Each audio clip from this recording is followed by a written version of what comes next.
book looked ruined, stained parchment, faded ink pages warped by age, religious writing running across the surface. At first glance, it was a damaged medieval prayer book. Important, maybe. Fragile, definitely. But not the kind of object that should change the history of mathematics. Then someone looked underneath. Below the prayers, there was another book. Older, scrapped away, turned sideways, almost erased.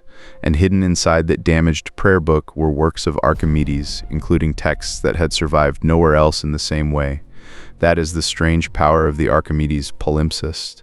It is not just a story about lost knowledge, it is a story about knowledge that was destroyed just enough to survive. To understand this story, you have to understand one very practical fact. Parchment was expensive. Before paper became common, a book could mean animal skin, labor, preparation, copying, binding, transport, and years of human effort. So when an old manuscript was no longer useful to the people who owned it, the parchment might be reused. The old writing could be scraped off or washed away. The page could be turned. A new text could be written over it. That reused page is called a palimpsest. It sounds like vandalism. In one sense, it was, but it was also recycling. And sometimes recycling became accidental preservation. The older text did not survive because everyone protected it. It survived because the material it was written on remained valuable. That is what happened here. An older manuscript containing Greek mathematical texts was taken apart. The writing was erased. The leaves were reused to make a 13th century prayer book. The visible book was prayer. The hidden book was mathematics, and for centuries, the mathematics was still physically there, but almost unreadable. Archimedes is easy to flatten into a school story.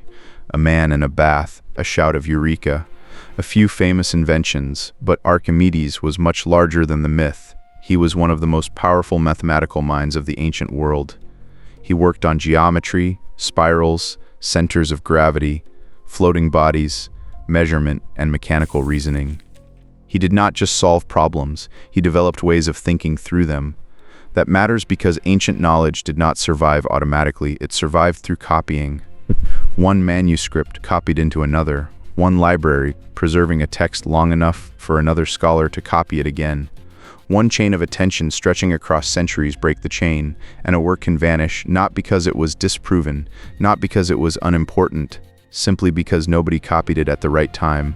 The Archimedes Palimpsest mattered because it carried rare witnesses to works connected with Archimedes, including the Method and Stomachion. The Walters also notes the manuscript's importance for on floating bodies, in Greek. This was not just another old book, it was a damaged doorway into how one of history's great mathematicians thought. The title, The Method, sounds plain, but the idea behind it is electric. Most ancient mathematical texts present finished proofs. They show the polished staircase after the scaffolding has been removed. The method is valuable because it gives a glimpse of the scaffolding. It shows Archimedes using mechanical reasoning to discover mathematical relationships before giving formal proofs. That distinction matters. A finished proof tells you what is true. A method tells you how someone found the path. For historians of mathematics, that is precious. It is the difference between seeing the answer and seeing the mind move toward the answer. This does not mean Archimedes secretly invented modern calculus in a simple headline-friendly way. That would be too crude. But it does mean the Palimpsest deepened the picture of ancient mathematical reasoning. It showed a mind using physical intuition, geometry, and abstraction in ways that still feel startling, and that is far more interesting than pretending the ancient world was modern. It was not modern, it was brilliant on its own terms. Then there is Stomachion. At first it sounds almost playful, a puzzle of pieces that can be arranged into a square, but the surviving text made scholars look again. The Walters notes that Stomachion is connected to early combinatorics, and that the number of possible recombinations of 14 fixed pieces into a square is 17,152. That number is the kind of detail that can easily become clickbait. So we have to be careful. The point is not Archimedes invented modern computing. The point is that ancient mathematical play could be serious. A puzzle could become a way to think about arrangement, number, possibility, and structure. That makes the palimpsest feel less like a dusty recovery and more like a shock of personality. Under the prayers was not just information. There was curiosity. There was experimentation. There was a mind testing what shapes and numbers could do. The manuscript did not arrive in a heroic condition. It was fragile. It had suffered from age, travel, mold, handling, and later interference. Some pages were difficult. Some areas resisted ordinary imaging. Some later religious-style paintings had been added over parts of the manuscript, making the erased text even harder to recover. This is important because the story can sound too clean if we tell it badly, as if scientists simply pointed a camera at a book and the lost words appeared. That is not what happened. The object had to be saved before it could be read. Conservation came first at the Walters Art Museum. Abigail Quant led conservation work on the manuscript. The first priority was the safety of the fragile document. The second was preparing it for imaging. That required disbinding the manuscript because the hidden undertext ran into the gutter, the inner fold of the book. Think about that for a moment. To recover the hidden text, conservators had to take apart a book that was already fragile. Every decision carried risk. Every page had to be handled with patience. The drama here is not loud. It is the quiet terror of touching something that history nearly destroyed.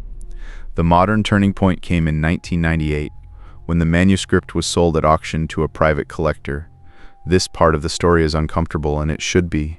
Cultural heritage often moves through messy human systems: ownership, sale, dispute, secrecy, money, institutions, private collectors, public scholarship. The Palimpsest was not simply waiting in a perfect museum case. It passed through uncertainty, but after the sale, the collector deposited the manuscript at the Walters for conservation, imaging, study, and exhibition. That decision changed everything, because a private object became the center of a collaborative recovery project. Conservators, imaging scientists, classicists, historians, mathematicians, and institutions all had to work together. No single genius solved it. The book required a team. That is one of the best parts of the story. Ancient mathematics survived through copying. Modern recovery survived through collaboration. There is a tension here that should not be hidden. The manuscript was bought by a private collector. For some viewers, that fact will feel uncomfortable. It should. Ancient manuscripts are not just objects. They are pieces of shared human memory, and their movement through private markets raises real questions about ownership, access, and responsibility. But the Palimpsest also shows why the story cannot be reduced to one simple moral. After the auction, the collector allowed the manuscript to be conserved, imaged, studied, exhibited, and ultimately made far more accessible to scholars and the public than it had been before. That does not erase the complexity. It makes the complexity part of the story. This is often how cultural heritage actually moves through the world, not in clean lines. Not always through ideal institutions, sometimes through accidents, disputes, private decisions, legal battles, scholarly persistence, and practical compromises. The question becomes, what happens next? Does the object vanish into a safe, or does it become part of a shared recovery?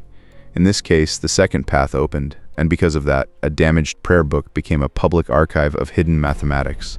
The palimpsest could not be read by ordinary sight alone. The prayer text was visible. The erased text was faint, damaged, and layered underneath. So the team used imaging, multispectral imaging photographs the same page under different wavelengths of light. Different inks, stains, parchment fibers, and later writings can respond differently depending on the light. Then image processing can separate signals.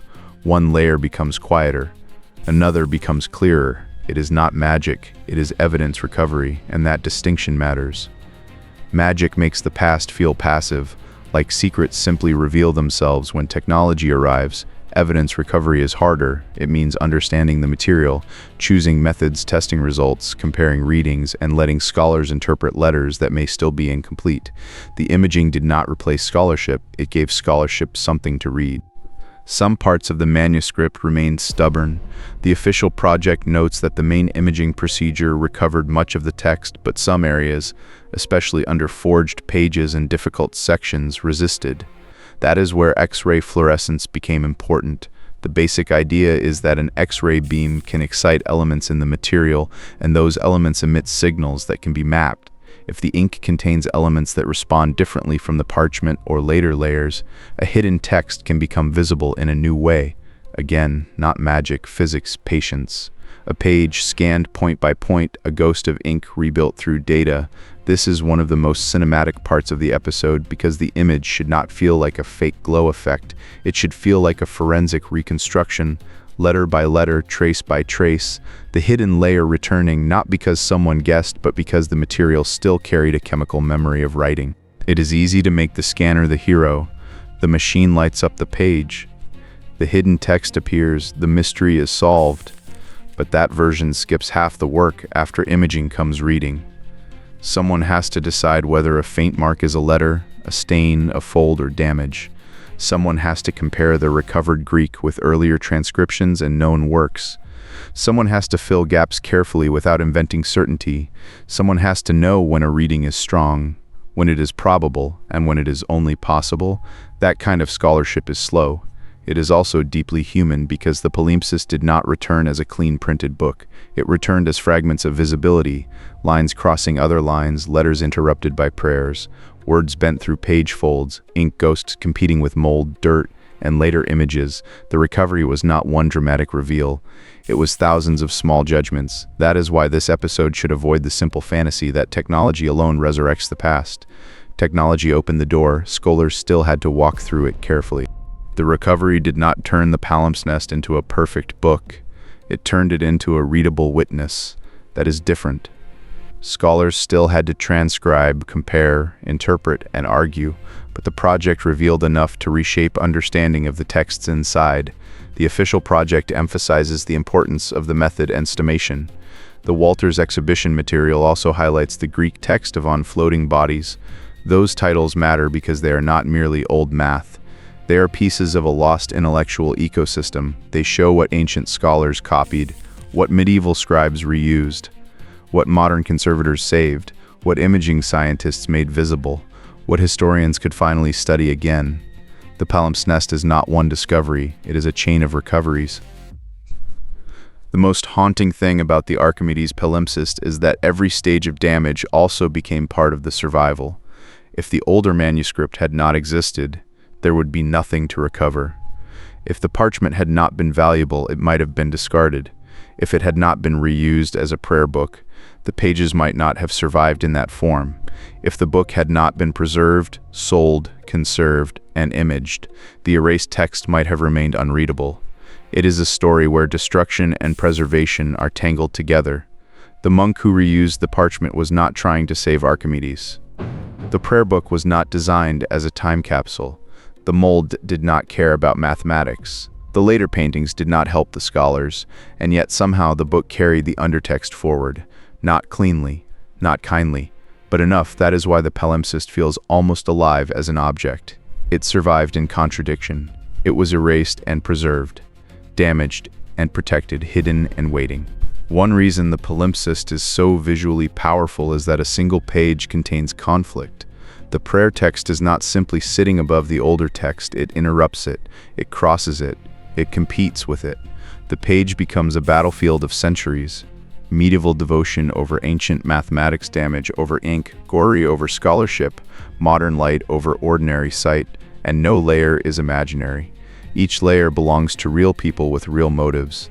The earlier scribe preserving Archimedes, the later scribe needing parchment for prayer, the owner trying to sell, the conservator trying not to harm, the scientist trying to reveal, the scholar trying to read. That is why the object feels alive. It is not a clean artifact with one meaning. It is a crowded surface where different centuries touched the same material and left different priorities behind. When viewers see the page, they should not just see hidden text. They should see time stacked on top of itself. The Archimedes Palimpsest teaches a different lesson from most lost technology stories. It is not about an object whose purpose we cannot understand. It is not about a machine from the ancient world. It is about transmission.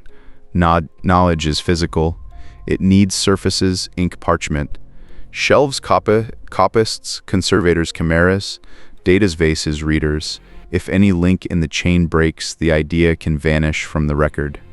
That should make us humble about the ancient world. Not everything lost was unimportant. Not everything important survived, and sometimes the difference between a lost work and a recovered work is one damaged page that someone refuses to give up on. there is a modern lesson here too. We often imagine digital storage as permanent and old manuscripts as fragile, but the palimpsest complicates that. The parchment survived for centuries. The meaning almost did not. That means preservation is not just keeping an object in existence, preservation is keeping it readable, keeping it findable, keeping enough context around it that future people can understand why it matters. The Archimedes Palimpsest reached us because material survived, but it became meaningful again because people built a new chain around it: conservation, imaging, transcription, publication, and access. That is why the story is not only about the past, it is about what we choose to save now and whether we save it in a way the future can actually use.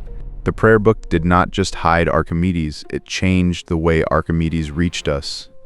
The visible text belonged to medieval worship. The hidden text belonged to ancient mathematics. The recovery belonged to modern conservation and imaging. 3 worlds on one surface. That is why this story works. It is not just old book has secret writing. It is a survival story about how fragile intelligence is, how easily it can be scraped away, how long it can wait, and how much patience it takes to bring it back without breaking the thing that carried it.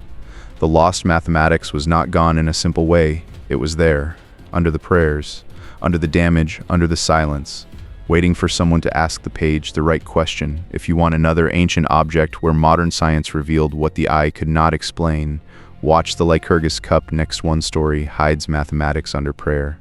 The other hides color inside glass.